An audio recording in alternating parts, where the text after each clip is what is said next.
बचपन में जब कोई हमें लोरी गाकर सुलाता था तो कितना सुकून मिलता था।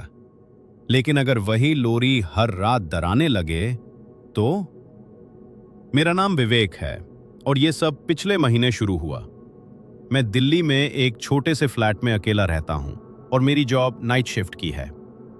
एक रात मैं बहुत थका हुआ घर आया और जैसे ही सोना चाहा, मुझे एक हल्की सी आवाज सुनाई दी। सो जा राज दुलारे।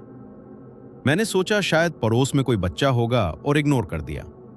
लेकिन अगले दिन फिर वही आवाज आई, इस बार और ज्यादा साफ। निंदिया रानी आएगी। अब मुझे डर लगने लगा। मैंने पूरा फ्लैट चेक किया लेकिन कोई नहीं था। तीसरी रात आवाज इतनी करीब आ गई जैसे कोई मेरे कमरे में ही बैठा हो।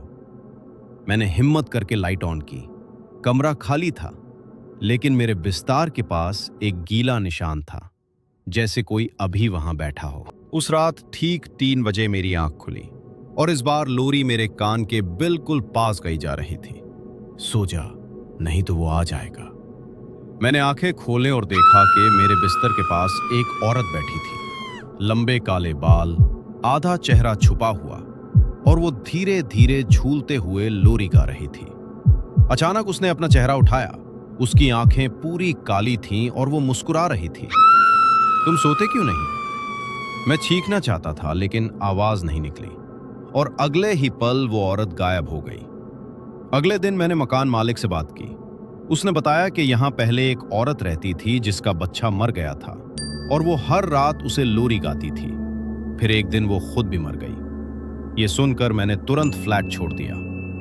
अब मैं नई जगह रहता हूँ, सब ठीक है, लेकिन हर रात ठीक 3 बजे मेरा फोन खुद बजता है। सो जा राज दुलारे। और सबसे ज्यादा डरावनी बात यह है कि अब वो आवाज किसी और की नहीं बल्कि मेरी अपनी आवाज होती है।